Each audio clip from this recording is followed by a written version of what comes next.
2017 Spring Benchmark, problems 31 through 40. The sum of the first n consecutive even numbers can be found using this equation, where n is greater than or equal to 2. What is the value of n when the sum is 156? Now there's two different letters in this problem, s and n. They said the sum can be found using this equation, so that's what s is talking about. That's the sum. And n, they said, is talking about even numbers. So n is our numbers.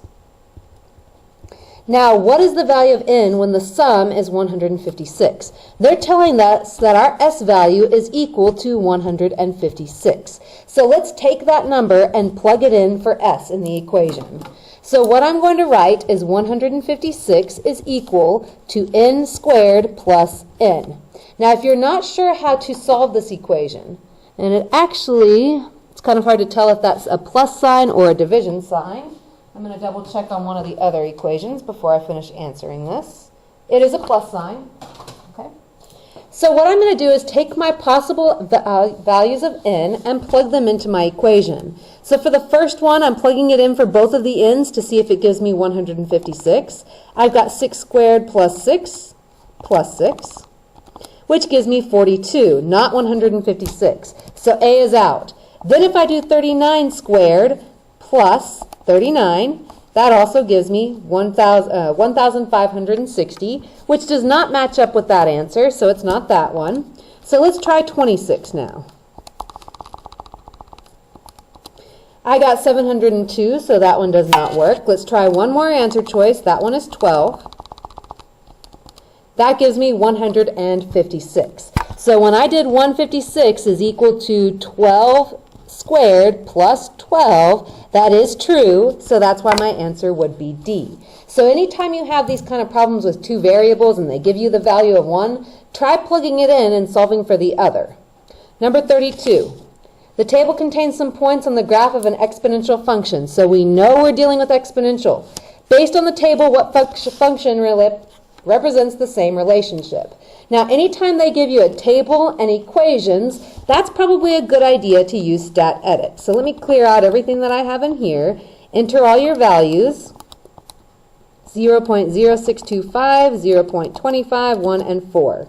So I'm going to stat calculate. They did say this is an exponential equation, so I would select 0.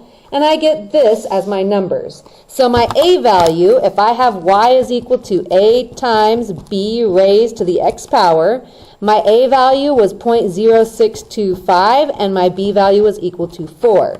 So a is supposed to be on the outside of the parentheses. B is the number that's being raised to your exponent. So this one would match up with answer choice H. 33. A student rode a bike from school to a recreation center. The graph shows the student's distance in miles from the recreation center after riding the bike for X minutes. What is the range of the function in this situation? So I highlighted my vocabulary word, and if I don't remember what that means, Dr. XY, range is talking about Y values.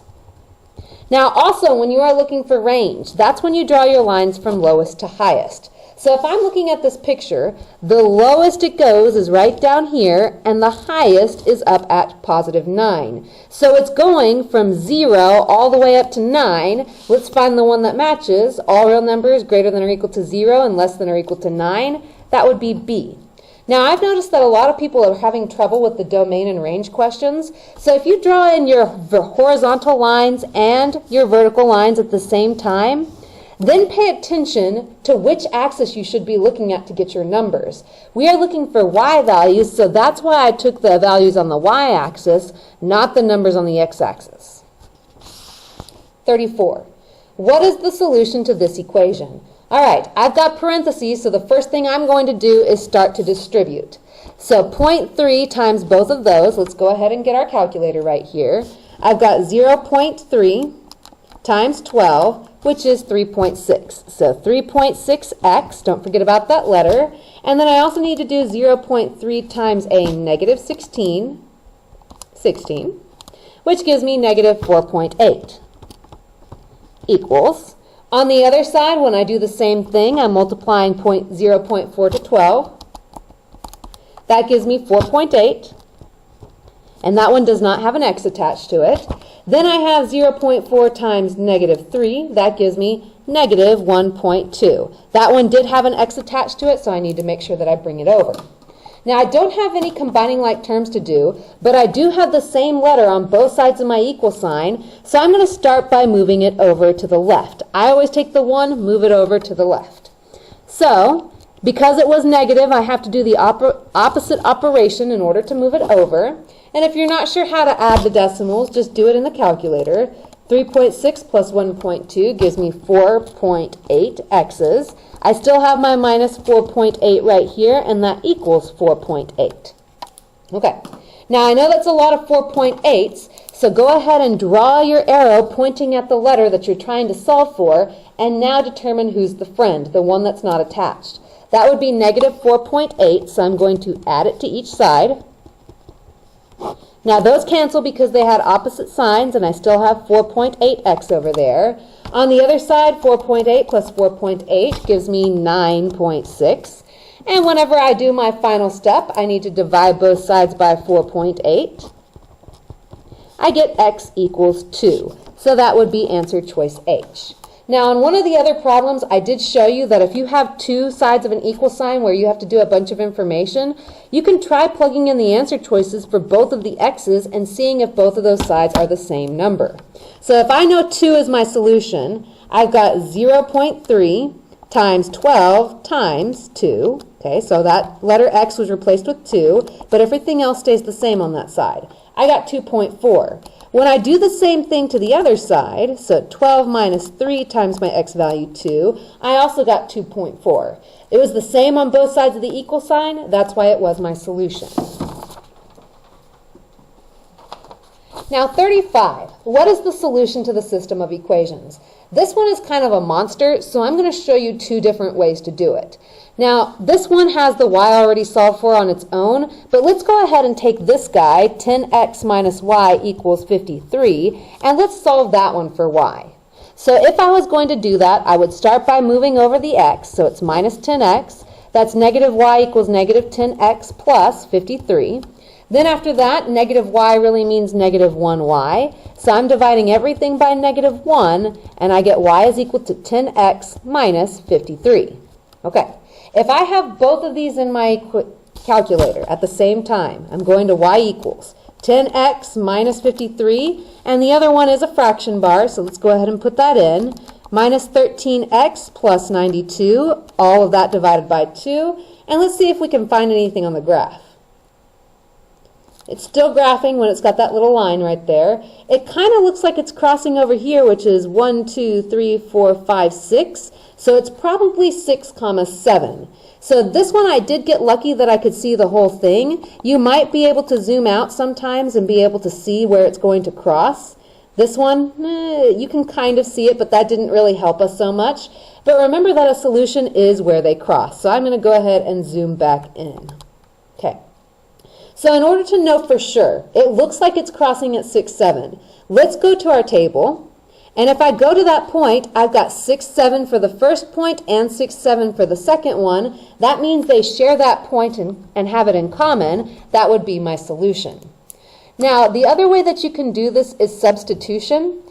Now, y is already by itself, so I could take all that information and plug it in place of y in the other equation. Now, I was going to do that for you, but it looks like it would probably be a lot of work right here. So I would just start by solving for y and plugging it into your calculator if you get one of those. Okay. Number 36. Which equation below contains the coordinate point 7, negative 3 and is perpendicular to the following line? So it has to contain that point and it needs to be perpendicular to the following line. Now perpendicular is opposite reciprocal. Opposite means changing the sign, like positive changes to negative. Reciprocal means you flip whatever fraction you have around. Now, if it contains the point 7, negative 3, and we've got a bunch of equations, we can check for that first. Because if I go into my y equals, and I type in the first equation, negative 4x minus 25, and go to my table, I can see right away that doesn't even have the point 7, negative 3, so it can't be my answer. 4x minus 31, I do the same thing. That one does have 7, negative 3, so it's a possibility. Let's go ahead and check the next, negative 4x minus 1. That one has the point 7, negative 29, so it's not that one. And if I check the next one, 4x plus 31, that one has 759, so it does not have 7, negative 3. That means my only answer could be G. But let's say you had two of them that actually contained that point. If you needed to figure out if it was perpendicular, okay, let's find out the original slope of this line. If I was moving from this point to this point, I decreased by 1, so minus 1, and I went over 4. So if you're talking about rise over run, that's a slope of negative 1 over 4. If I was trying to find the opposite reciprocal, now the reciprocal part is going to flip that thing around, 4 over 1. Opposite means it's going from negative to positive. So this would be my new slope. And if you type that in, so I'm going to type it in like it looks, 4 over 1, that's really just the same thing as equaling 4. And if you notice, that is the slope that we had right here. That's why it is also considered perpendicular. 37. Which graph represents this equation? Now, the way that this thing is written, we're not used to plugging that into the calculator and looking at it like that, but we can solve for y and then plug it into our calculator. So I'm going to start by moving the x over. I'm going to add 3x to each side. That's 5y is equal to 3x minus 15. Then I need to finish dividing everything by 5. So y is equal to 3 over 5x minus 3. Now, even if you're not sure what that should look like, you do have your calculator. So 3 over 5x minus 3, and I hit the graph button. So this one has a positive slope. It's not A, and it's not D. Now, when I'm looking at the matching, this one looks a lot less steep than this equation, so let's look at this one. It probably matches, but let's just double check. This thing means that my y-intercept is at negative 3, so that checks out. I've got a positive slope of 3 over 5, which means we are going up 3 units and then over to the right 5. That one does have a point on my line, so that's why it really should be answer choice B. 38. What is the slope of a line that passes through the point negative 6, positive 6, and is parallel to the y-axis? Okay. We are trying to find the slope of a line. They said it's 0, negative 1, negative 6, or undefined. Now, if you can't remember what that's supposed to look like, write down your z and your u. Now, z, 0 slope, is a horizontal line. Undefined is the one that goes straight up and down. So let's sketch a picture of what's happening right here. They said we have a point at negative 6, positive 6. Okay, so I've got my point right there. That's negative 6, positive 6. And they also said that it's going to be parallel to the y-axis. Well, this is x and this is y. So if it's parallel to y, that means it's not going to cross y. It would be going straight up and down. So the kind of slope that that one has is undefined. 39. Function p is in this form. Y is equal to ax squared plus c. If the values of a and c are both less than 0, which graph could represent p? Now, even if you are not sure what that does, okay, when you have an a value that's less than 0, that means you're talking about a negative number. So I want you to see the difference between if I put 2x squared versus negative 2x squared. Okay, 2x squared is going to open up, and negative 2x squared opens down. So if that number is going to be negative, so we're going to make it negative, that makes it a sad parabola. So this one automatically, I got rid of answer choice B because that one is a happy parabola. Now your value of C, let's go ahead and make something up in my calculator. I already know that it's got to be pointing down, so I'm going to go ahead and stick to the negative 2x squared. But let's see what happens if we pick a C value that's less than 0. So let's say I'm going to pick negative 5. That's just a number less than 0. It looks like that C value is actually your y-intercept. So if that number is less than 0, it has to be below the origin, not above it, like on answer choice A. This one is below the origin, and this one is exactly on the origin. We want something that's less than 0, not equal to 0, so that's why C is the best option. Number 40.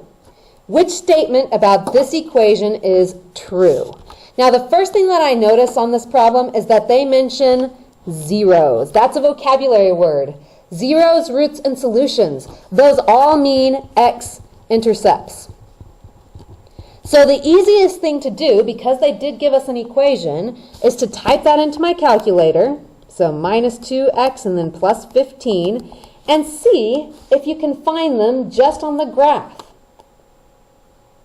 It looks like we are crossing at 1, 2, 3 to the right, so that's positive 3, and 1, 2, 3, 4, 5 to the left. So that is negative 5 and positive 3, which is answer choice G. Now, you could have tried to factor this thing, but whenever there's a negative sign in the very front, you have to take the negative sign out of everything first before you can factor. So use your calculator on this one.